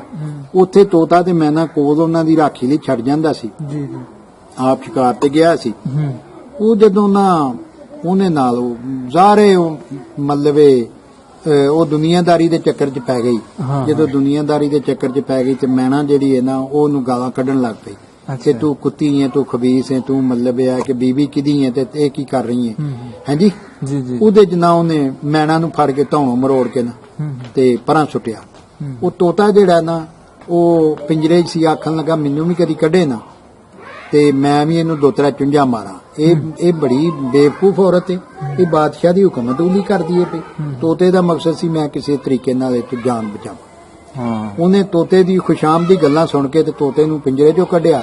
ਜਦੋਂ ਪਿੰਜਰੇ 'ਚੋਂ ਕੱਢਿਆ ਤੇ ਉਹ ਕਮਰੇ ਦੇ ਵਿੱਚ ਬਹਾ ਲਿਆ। ਉਹਨੇ ਆਖਿਆ ਚੰਗਾ ਹੀ ਕੀਤਾ ਤੂੰ ਇਹਨੂੰ ਮਾਰ ਛੜਿਆ। ਉਜਰਾਂ ਨੂੰ ਵੇਖਿਆ ਤੋਤੇ ਨੂੰ ਸੱਜੇ ਖੱਬੇ ਇੱਕ ਬਾਰੀ ਸੀ, ਉਹਨੇ ਮਾਰਿਆ ਫੁਰਲ ਤੇ ਉਹ ਉੱਡ ਕੇ ਚਲਾ। ਉਹ ਜਦੋਂ ਉੱਡਿਆ ਨਾ ਜੀ ਤੇ ਉਹ ਉੱਡ ਕੇ ਤੇ ਉਹਨੂੰ ਰਾਜੇ ਰਸਾਲੂ ਨੂੰ ਲੱਭਦਾ ਫਿਰੇ। ਉਹ ਕਿੰਨਿਆਂ ਦਿਨਾਂ ਦਾ ਸ਼ਿਕਾਰ ਤੇ ਦੂਰ ਦੂਰ ਟੁਰ ਜਾਂਦਾ ਸੀ, ਕਿੰਨੇ ਕਿੰਨੇ ਦਿਨ ਨਹੀਂ ਸੀ ਆਉਂਦਾ। ਉਹ ਜਨਾਬ ਜੰਗਲ ਦੇ ਵਿੱਚ ਵੇਖਿਆ ਤੇ ਇੱਕ ਜਗ੍ਹਾ ਤੇ ਕਿਤੇ ਸੁੱਤਾ ਸੀ। ਉਹਨੂੰ ਆਖਣ ਲੱਗਾ ਮੈਂ ਅਦਬ ਨਾਲ ਜਗਾਣਾ ਵੀ ਨਹੀਂ। ਉਹਨੇ ਉੱਥੋਂ ਕਿਤੇ ਪਰ ਭਿਉਂ ਕੇ ਨਾ ਪਾਣੀ 'ਚ ਤੇ ਲਿਆ ਕੇ ਤੇ ਇੰਜ ਕੀਤੇ ਉਹਦੇ ਉੱਤੇ।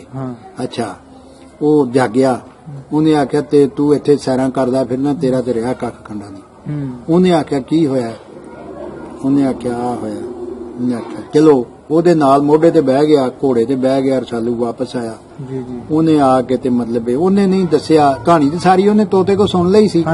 ਉਹਨੇ ਆ ਕੇ ਬੀਵੀ ਆਪਣੀ ਨੂੰ ਨਹੀਂ ਕੋਈ ਗੱਲ ਸੁਣਾਈ ਤੇ ਤੂੰ ਇਹ ਬਦੀ ਕੀਤੀ, ਮਲੂਮ ਨਹੀਂ ਹੋਣ ਦਿੱਤਾ। ਤੇ ਜਨਾਬ ਉਹ ਅੱਲਾ ਤੁਹਾਡਾ ਭਲਾ ਕਰੇ, ਉਹਨੇ ਨਾ ਤੋਤੇ ਨੂੰ ਆਖਿਆ ਵੀ ਜਾ ਕਿਸੇ ਤਰੀਕੇ ਨਾਲ ਹੋਡੀ ਨੂੰ ਲਿਆ ਕੇ। ਉਹ ਆਖਣ ਲੱਗਾ ਉਹ ਕਿਵੇਂ ਆਏਗਾ, ਉਹ ਮੰਨੇਗਾ ਹੀ ਨਾ।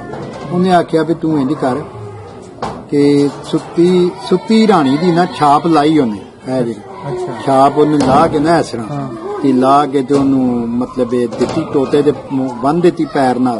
ਆਖਣ ਲੱਗਾ ਰਾਣੀ ਦੀ ਛਾਪ ਹੈ, ਇਹ ਉਹਨੂੰ ਜਾ ਕੇ ਨਾ ਤੇ ਤੂੰ ਬਖਾਣੀ ਏ ਪਿਆ, ਉਹਨੇ ਨਿਸ਼ਾਨੀ ਘੱਲੀ ਏ ਤੇ ਤੂੰ ਮਤਲਬ ਤੈਨੂੰ ਸਾਦੀ ਏ, ਤੇਰੇ ਇਸ਼ਕ ਚ ਬਹੁਤ ਜ਼ਿਆਦਾ ਮਰਨ ਡੱਠੀ ਹੈ ਤੇ ਆ ਜਾ। ਉਹ ਜਨਾਬ ਗਿਆ ਤੋਤਾ ਲੱਭਦਾ ਉਹ ਅਟਕ ਕੱਪੜਿਆ, ਉੱਥੋਂ ਜਾ ਕੇ ਤੇ ਉਹਦੇ ਮਹਲ ਤੇ ਬੈਠਾ, ਉਹਦੇ ਨਾਲ ਗੱਲ ਕੀਤੀ, ਉਹਨੂੰ ਦੱਸਿਆ। ਉਹ ਜਨਾਬ ਮੰਨੇ ਨਾ ਡਰਦਾ। ਚੋਰ ਬੰਦਾ ਜਿਹੜਾ ਉਹਨੂੰ ਆਪਣੀ ਚੋਰੀ ਦੀ ਯਾਦ ਹੁੰਦੀ ਹੈ। ਉਹ ਜਨਾਬ ਅਖੀਰ ਉਹਨੇ ਆਖਿਆ ਜੀ ਆ ਛਾਪ ਮੈਨੂੰ ਕਸਮ ਚਕਾ ਲੈ, ਛਾਪ ਉਹਨੇ ਘੱਲੀ ਆ ਤੇ ਉਹ ਤੇ ਮਰ ਚਲੀ ਏ ਤੇ ਆਂਦੀ ਏ ਛੇਤੀ ਆ। ਉਹ ਉੱਥੋਂ ਆਂਦਾ ਠੀਕ ਹੈ। ਉਹ ਘੋੜੇ ਤੇ ਬਹਿ ਗਿਆ ਨਾਲ। ਜਿਸ ਵੇਲੇ ਲਾਗੇ ਪਹੁੰਚ ਗਿਆ ਨਾ, ਲਾਗੇ ਪਹੁੰਚ ਗਿਆ ਤੇ ਉਹ ਆਖਣ ਲੱਗਾ ਭਈ ਤੋਤਾ ਆਂਦਾ ਕਿ ਮੈਂ ਨਾ ਹੁਣ ਉੱਡ ਕੇ ਅੱਗੇ ਜਾਣਾ, ਮੈਂ ਰਾਣੀ ਨੂੰ ਆਖਣਾ ਵੀ ਤਿਆਰੀ ਸ਼ਿਆਰੀ ਕਰ ਲੈ ਜਰਾ। ਉਹ ਪਹੁੰਚ ਗਿਆ ਲਾਗੇ, ਉਹਨੇ ਜਾ ਕੇ ਰਸਾਲੂ ਨੂੰ ਦੱਸਣਾ ਸੀ। ਅੱਛਾ, ਉਹ ਜਨਾਬ ਆਂਦਾ ਜਾ। ਉਹ ਆਪਣੇ ਹਿਸਾਬ ਨਾਲ ਉਹਨੇ ਜਦੋਂ ਆਖਿਆ ਨਾ ਜਾ ਤੇ ਉਹ ਚਲਾ ਗਿਆ।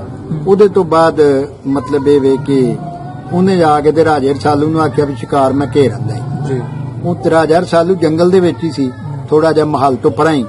ਉਹਨੇ ਨਾ ਅਚਾਨਕ ਹੋਡੀ ਦੇ ਅੱਗੇ ਆਇਆ ਤੇ ਜਦੋਂ ਅੱਗੇ ਆਇਆ ਤੇ ਉਹਨੇ ਆਖਿਆ ਵੀ ਹਾਂ ਬਈ ਸੋਹਣਿਆ, ਤੂੰ ਪਾਪ ਕੀਤਾ ਤੇ ਹੁਣ ਜਾਂ ਤੂੰ ਰਹਿਣਾ ਜਾਂ ਮੈਂ ਰਹਿਣਾ, ਤੇ ਆਹ ਫੜ ਤਲਵਾਰ 3 ਵਾਰ ਮੇਰੇ ਤੇ ਕਰ ਲੈ, ਤੇ ਜੇ ਤੂੰ ਵਾਰ ਮੇਰੇ ਤੇ ਕਰਕੇ ਮੈਨੂੰ ਮਾਰ ਲਿਆ ਤੇ ਠੀਕ ਹੈ, ਨਹੀਂ ਤੇ ਫਿਰ ਮੇਰੀ ਵਾਰੀ ਹੈ ਤੈਨੂੰ ਮਾਰ। ਸਹੀ ਹੈ। ਹਾਂਜੀ, ਉਹਨੇ ਤਲਵਾਰ ਆਪਣੀ ਆਪ ਫੜਾਈ। ਉਹ ਫੜੇ ਨਾ ਜੀ ਮੇਰੀ ਤੇਰੀ ਕਾਹਦੀ ਲੜਾਈ ਹੈ। ਉਹਨੇ ਆਖਿਆ ਨਹੀਂ ਹੁਣ ਇੱਕ ਨੇ ਰਹਿਣਾ, ਜਾਂ ਤੂੰ ਰਹਿਣਾ ਜਾਂ ਮੈਂ ਰਹਿਣਾ। ਜੰਗਲ ਦੇ ਵਿੱਚ ਕੀ ਆ ਗਿਆ। ਹਾਂਜੀ, ਹੋਰ ਬੰਦਾ ਹੀ ਕੋਈ ਨਹੀਂ ਸੀ ਉੱਥੇ। ਉਹ ਜੀ ਅੱਲਾ ਤੁਹਾਡਾ ਭਲਾ ਕਰੇ। ਤੇ ਉਹ ਇਸ ਤਰ੍ਹਾਂ ਹੋਇਆ ਭਈ ਉਹਨੇ ਉਹਨੂੰ ਤਲਵਾਰ ਦਿੱਤੀ, ਉਹਨੇ 3 ਵਾਰ ਕੀਤੇ, ਲੇਕਿਨ ਉਹ ਰਾਜਾ ਰਸਾਲੂ ਬਚ ਗਿਆ।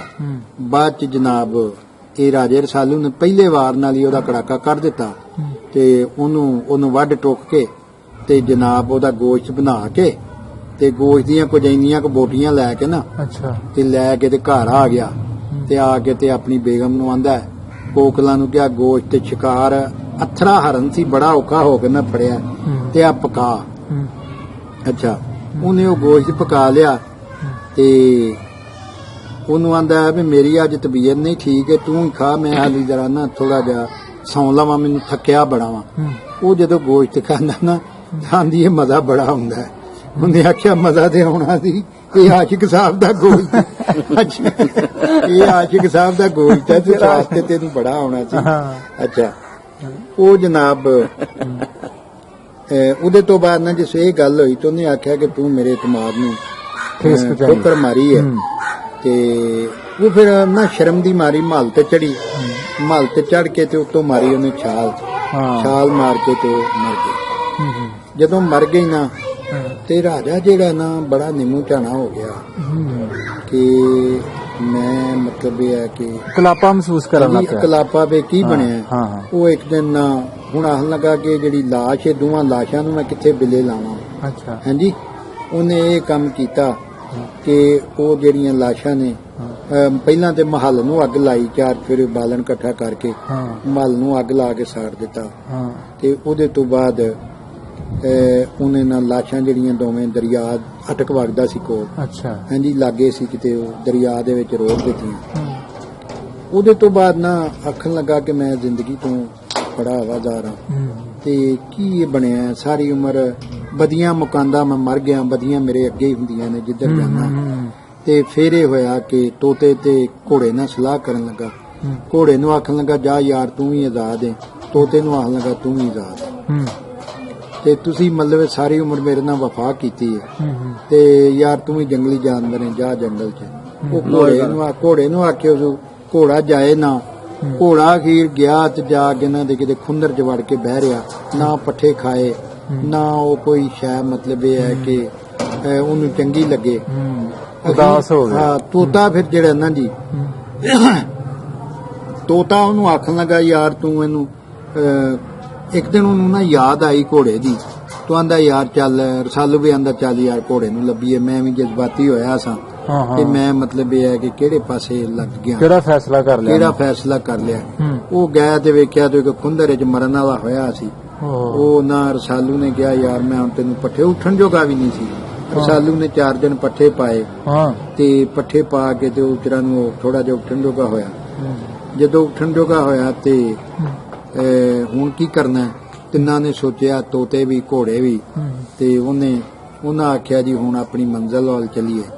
ਔਰ ਉਹ ਮੰਜ਼ਿਲ ਮਾਲਕ ਰਸਾਲੂ ਨੇ ਆਖਿਆ ਕਿ ਮਾਲਕਾ ਸਾਨੂੰ ਮੰਜ਼ਿਲ ਵਿਖਾ ਦੇ, ਕਿੱਧਰ ਜਾਣਾ ਹੈ। ਇੱਕ ਰੋਸ਼ਨੀ ਦੀ ਕਿਰਨ ਆਈ, ਹਾਂਜੀ, ਉਹ ਰੋਸ਼ਨੀ ਦੀ ਉਹਨੇ ਜਿੱਧਰੋਂ ਆਈ ਸੀ ਨਾ ਕਿਰਨ, ਉਧਰ ਨੂੰ ਨਾ ਘੋੜਾ ਵੀ। ਤੇ ਰਸਾਲੂ ਆਖਣ ਲੱਗਾ ਹੁਣ ਮੈਂ ਤੇਰੇ ਤੇ ਸਵਾਰੀ ਨਹੀਂ ਕਰਨੀ ਸਾਰੀ ਉਮਰ, ਅਸੀਂ ਯਾਰਾਂ ਤੇ ਯਾਰਾਂ ਦੀ ਤਰ੍ਹਾਂ ਰਹਿਣਾ, ਪੈਦਲ ਜਾਣਾ ਤੂੰ ਵੀ ਤੇ ਮੈਂ ਵੀ ਪੈਦਲ ਜਾਣਾ। ਤੇ ਉਹ ਉੱਥੇ ਮੰਜ਼ਿਲ ਵਾਲੇ ਮਤਲਬ ਟੁਰ ਪਏ। ਹਾਂਜੀ, ਇੱਥੇ ਲਿਆ ਕੇ ਮੈਂ ਕਹਾਣੀ ਖਤਮ ਕਰ ਦਿੱਤੀ। ਜੀ ਜੀ ਠੀਕ। ਅੱਛਾ, ਇੱਕ ਗੱਲ ਜਿਹੜੇ ਤੁਸੀਂ ਰਾਜਾ ਰਸਾਲੂ ਦੇ ਕਿੱਸੇ ਸੁਣਾਏ, ਮਤਲਬ ਕਿੱਥੇ ਕਿੱਥੇ ਕਿਹੜੀ ਕਿਹੜੀ ਚੀਜ਼ ਨਾਲ ਉਹਨਾਂ ਦਾ ਸਾਹਮਣਾ ਹੁੰਦਾ ਰਿਹਾ, ਤੇ ਅੱਜ ਕੱਲ ਦੀ ਜਿਹੜੀ ਨਸਲ ਹੈ ਸਮਝਦੀ ਹੈ ਕਿ ਜੀ ਇਹ ਜਿਹੜੀਆਂ ਗੱਲਾਂ ਨੇ ਇਹ ਖਿਆਲੀ ਗੱਲਾਂ ਨੇ, ਮਤਲਬ ਤਖਯਲ ਇੱਕ ਹੈ ਨਾ ਜੀ।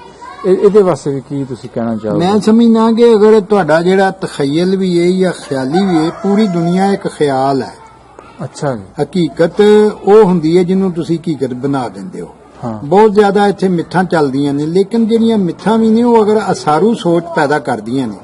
ਹਾਂਜੀ, ਮਸਲਨ ਰਸਾਲੂ ਸਾਰੀ ਉਮਰ ਲੋਕ ਭਲਾਈ ਦੇ ਕੰਮ ਕਰਦਾ ਰਿਹਾ, ਸਾਰੀ ਉਮਰ ਬਦੀਆਂ ਨਾਲ ਲੜਾਈ ਲੜਦਾ ਰਿਹਾ, ਆਪਣੀ ਜਾਨ ਤੇ ਖਤਰੇ 'ਚ ਪਾਈ, ਔਰ ਆਪਣੀ ਜਾਨ ਨੂੰ ਖਤਰੇ 'ਚ ਪਾ ਕੇ ਤੇ ਉਹਨੇ ਮਤਲਬ ਇਹ ਹੈ ਕਿ ਦੁਨੀਆ 'ਚ ਜ਼ੁਲਮ ਤੇ ਹਨੇਰਾ ਮਕਾਨ ਦੀ ਕੋਸ਼ਿਸ਼ ਕੀਤੀ, ਔਰ ਸਾਰੀ ਉਮਰ ਇਹ ਕਰਦਾ ਰਿਹਾ।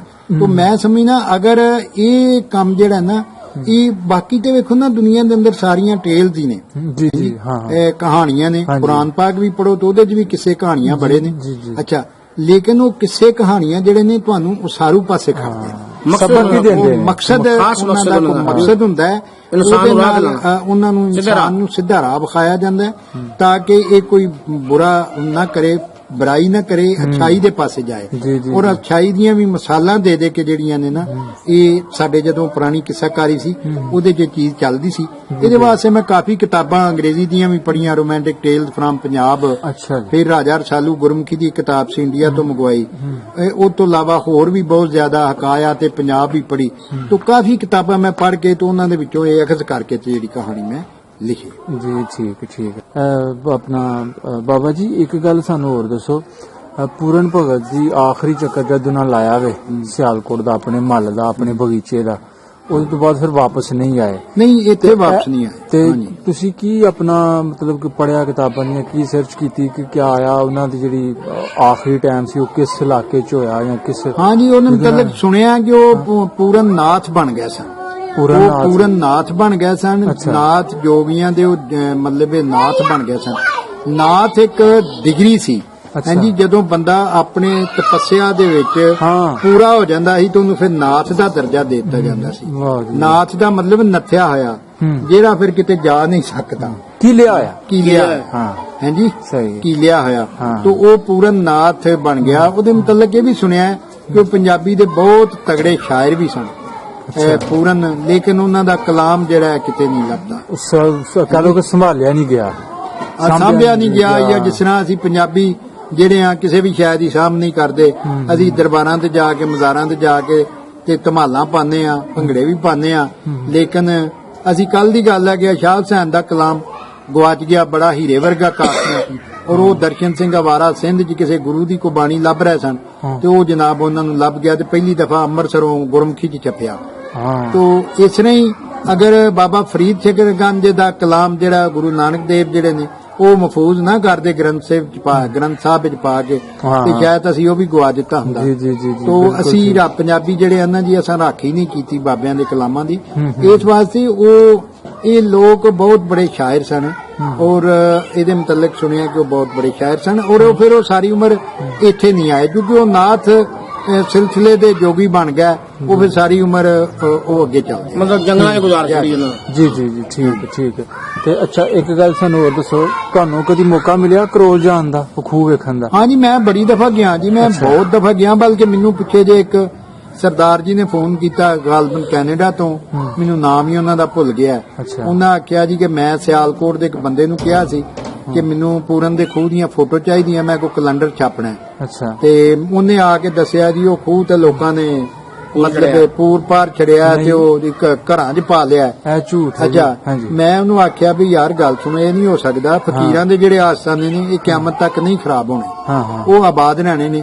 ਜੀ। ਮੈਂ ਫਿਰ ਇੱਥੋਂ ਗਿਆ ਜਨਾਬ, ਨਾਲ ਮੇਰਾ ਬੇਟਾ ਸੀ ਆ ਜਿਹੜਾ ਤੁਹਾਨੂੰ ਮਿਲਿਆ ਕਾਸ਼ਿਫ। ਜੀ ਜੀ ਅਸੀਂ ਜਨਾਬ ਉੱਥੋਂ ਜਾ ਕੇ ਉਦੋਂ ਬੇਰ ਲੱਗੇ ਸਨ, ਉੱਥੇ ਬੇਰੀਆਂ ਦੇ ਹਾਂ। ਬੂਟੇ ਸਨ। ਹਾਂ। ਉਹ ਜਨਾਬ ਬੇਰ ਵੀ ਖਾਦੇ, ਬਾਬੇ ਦੇ ਖੂਹ ਦਾ ਪਾਣੀ ਵੀ ਮੈਂ ਹੋਰ ਕੋਈ 40 ਦਫਾ ਪੀਤਾ, ਮੈਂ ਬੜੀ ਦਫਾ ਅੱਛਾ। ਗਿਆ। ਹਾਂ। ਔਰ ਉਹ ਜਨਾਬ ਚਰਖੜੀ ਚੱਲਦੀ ਹੈ ਉਹਦੇ 'ਚ। ਹਾਂਜੀ। ਔਰ ਉੱਥੇ ਜਿਹੜਾ ਨਾ ਜੀ ਅੱਜ ਵੀ ਜਿਹੜੀਆਂ ਬਾਂਝ ਬੀਬੀਆਂ ਨੇ ਜਿਨ੍ਹਾਂ ਨਾਲ ਔਲਾਦ ਨਹੀਂ ਹੁੰਦੀ, ਬਿਲਕੁਲ। ਉਹ ਉੱਥੇ ਗੁੜ ਵਾਲੇ ਚੌਲ ਪਕਾ ਕੇ ਲਿਆਉਂਦੀਆਂ ਨੇ ਹਾਂ। ਔਰ 3 ਇਤਵਾਰਾਂ ਆ ਕੇ ਉੱਥੋਂ ਪਾਣੀ ਲੈ ਕੇ ਤੇ ਪਰਾਂ ਕੰਧ ਦੇ ਨਾਲ ਨਾ ਸਕਾਵੇ ਜੇ ਬਣੇ ਨੇ, ਹਾਂਜੀ। ਉੱਥੇ ਨਹਾਉਂਦੀਆਂ ਨੇ ਹਾਂ। ਤੇ ਉਹਨਾਂ ਦਾ ਵਿਚਾਰ ਹੈ ਕਿ ਅੱਲਾਹ ਤਾਲਾ ਉਹਨਾਂ ਦੀ ਕੋਖ ਹਰੀ ਕਰ ਦਿੰਦਾ। ਔਰ ਇਹ ਅੱਜ ਵੀ ਉਹ ਖੂਹ ਜਿਹੜਾ ਵਾ ਉਹ ਮਤਲਬ ਆਬਾਦ ਹੈ, ਲੋਕੀ ਉਹਦਾ ਉਸ ਇਲਾਕੇ 'ਚ ਲੋਕੀ ਬੜੀ ਅਕੀਦਤ ਨਾਲ ਪੂਰਨ ਦੇ ਖੂਹ ਦਾ ਜਿਹੜਾ ਪਾਣੀ ਬੋਤਲਾਂ 'ਚ ਪਾ ਕੇ ਖੜਦੇ ਨੇ। ਹਾਂ। ਔਰ ਬੜੇ ਬਿਮਾਰ ਜਿਹੜੇ ਨੇ ਉਹਨਾਂ ਨੇ ਦੱਸਿਆ ਕਿ ਅਸੀਂ ਜੀ ਅਕੀਦਤ ਨਾਲ ਪਾਣੀ ਪੀਤਾ ਤੇ ਅਸੀਂ ਠੀਕ ਹੋ ਗਏ। ਇਹ ਜਲਦੀ ਅਮਰਾਜ਼ ਖਾਰਸ਼ ਹਾਂਜੀ। ਦਾ ਹੋਣਾ, ਮਤਲਬ ਇਹਦੇ ਵੀ ਹਾਂਜੀ। ਲੋਕ ਬੜੇ ਮੁਸਤਫੀਦ ਹੋ ਰਹੇ ਨੇ ਉਹ ਹਾਂਜੀ, ਚੀਜ਼ਾਂ ਹਾਂਜੀ। ਲੈ ਕੇ। ਤੇ ਬਿਲਕੁਲ ਉਹ ਠੀਕ ਅੱਜ ਵੀ ਆਬਾਦ ਹੈ ਔਰ ਉਹਨੇ ਕਿਆਮਤ ਤੱਕ ਆਬਾਦ ਰਹਿਣਾ ਹੈ, ਜੀ, ਜੀ, ਕਿਉਂਕਿ ਜੀ। ਇੱਕ ਨੇਕ ਆਦਮੀ ਦਾ ਖੂਹ ਹੈ। ਹਾਂਜੀ, ਨੇਕ ਆਦਮੀ ਨਾਲ ਉਹਨੂੰ ਨਿਸਬਤ ਹੈ। ਹਾਂਜੀ, ਬਿਲਕੁਲ ਠੀਕ। ਜੀ। ਬਹੁਤ ਸ਼ੁਕਰੀਆ ਬਾਬਾ ਜੀ, ਤੁਸੀਂ ਅੱਜ ਬਹੁਤ ਸਾਰਾ ਸਾਨੂੰ ਦਿਲ ਖੋਲ ਕੇ ਟਾਈਮ ਦਿੱਤਾ। ਅਸੀਂ ਬੜੀ ਬਾਤ ਹੈ ਜੀ, ਨਹੀਂ, ਤੁਹਾਡੀ ਵੀ ਬੜੀ ਅਸੀਂ ਤੁਹਾਡੇ ਮਿਹਰਬਾਨੀ, ਤੁਸੀਂ ਸ਼ੁਕਰਗੁਜ਼ਾਰ ਹਾਂ। ਸਿਆਲਕੋਟੋਂ ਪੂਰਨ ਦੇ ਸ਼ਹਿਰ ਚੋਂ ਹਾਂ। ਐਡੀ ਦੂਰੋਂ ਆਏ। ਹਾਂਜੀ। ਤੇ ਤੁਹਾਡਾ ਵੀ ਤੇ ਜਨਾਬ ਗੁਲਸ਼ਾਦ ਹਾਦਰ ਕੰਬੋਜ ਸਾਹਿਬ ਦਾ ਵੀ ਬਹੁਤ ਬਹੁਤ ਸ਼ੁਕਰੀਆ ਜੀ। ਜੀ ਜੀ ਤੇ ਖੁਸ਼ ਰਹੋ। ਮੈਂ ਸਮਝਦਾ ਸਾਡਾ ਵਿਰਸਾ ਹੈ ਹਾਂ। ਔਰ ਇਹ ਵਿਰਸੇ ਨੂੰ ਅੱਗੇ ਤੋਰਦਿਆਂ ਰਹਿਣਾ ਚਾਹੀਦਾ, ਸਾਡੀ ਬਿਲਕੁਲ। ਡਿਊਟੀ ਹੈ। ਅੱਜ ਮੈਂ ਗੱਲ ਕਰਾਂਗਾ, ਕੱਲ ਨੂੰ ਕੋਈ ਹੋਰ ਕਰੇਗਾ। ਇਹ ਗੱਲ ਜਿਹੜੀ ਹੈ ਹਾਂਜੀ। ਇੱਕ ਬੰਦੇ ਤੋਂ ਦੂਜੇ ਤੱਕ ਜਾਂਦੀ ਰਹਿਣੀ ਚਾਹੀਦੀ। ਗਾਂ ਵਾਦੀ ਬਹੁਤ ਮਿਹਰਬਾਨੀ, ਜਿਉਂਦੇ ਰਹੋ। ਬਹੁਤ ਸ਼ੁਕਰੀਆ ਸਾਰੀ ਸੁਣਨ ਵਾਲੀ ਵੇਖਣ ਵਾਲੀ ਸੰਗਤ ਨੂੰ ਮੇਰੇ ਵੱਲੋਂ ਸਲਾਮ, ਸਤਿ ਸ੍ਰੀ ਅਕਾਲ ਜੀ। ਬਹੁਤ ਸ਼ੁਕਰੀਆ, ਬਹੁਤ ਮਿਹਰਬਾਨੀ ਜੀ, ਬਹੁਤ ਤੇ ਮਿਹਰਬਾਨੀ। ਇੱਕ ਗੱਲ ਹੋਰ ਮੈਂ ਕਰਦਾ ਜਾਵਾਂ ਜੀ, ਬਾਜਵਾ ਸਾਹਿਬ ਨੇ ਪੂਰਨ ਭਗਤ ਦਾ ਖੂਹ ਜਾਂ ਫਿਰ ਕਹਿ ਲਓ ਉਹਨਾਂ ਦੀ ਹਿਸਟਰੀ ਬਾਰੇ ਅੱਜ ਚਾਨਣ ਪਾਇਆ। ਤੇ ਅੱਜ ਤੋਂ ਕੋਈ 1.5 ਸਾਲ ਪਹਿਲੇ ਸਾਂਝਾ ਪੰਜਾਬ ਦੀ ਟੀਮ ਉਸ ਇਲਾਕੇ ਦੇ ਵਿੱਚ ਗਈ, ਯਾਨੀ ਕਿ ਪਿੰਡ ਕਰੋਲ, ਆਪਣਾ ਸਿਆਲਕੋਟ ਦਾ ਤੁਸੀਂ ਬਾਉਂਡਰੀ ਲਾਈਨ ਕਹਿ ਲਓ, ਜਿੱਥੇ ਹਾਂ, ਆਪਣਾ ਇੱਕ ਪਾਸੇ ਝਾਈ ਹੈ ਤੇ ਇੱਕ ਹਾਂਜੀ ਪਾਸੇ ਕਰੋਲ। ਝੁਲਕੀ ਗੁਲਬਹਾਰ ਅਗਲੀ ਸਾਈਡ ਤੇ, ਹਾਂਜੀ। ਹਾਂ ਕਰੋਲ ਪਿੰਡ। ਤੇ ਤੁਸੀਂ ਉਹ ਆਪਣਾ ਪੂਰਨ ਭਗਤ ਦਾ ਖੂਹ ਦੇਖ ਸਕਦੇ ਹੋ ਜੀ। ਅਸੀਂ ਉਹਦਾ ਜਿਹੜਾ ਆਪਣਾ ਲਿੰਕ ਹੈ ਉਹ ਆਪਣੀ ਡਿਸਕ੍ਰਿਪਸ਼ਨ 'ਚ ਸ਼ੇਅਰ ਕਰ ਦਿਆਂਗੇ ਜੀ। ਬਹੁਤ ਸ਼ੁਕਰੀਆ ਜੀ। ਓਕੇ ਜੀ, ਅੱਲਾਹ ਹਾਫਿਜ਼।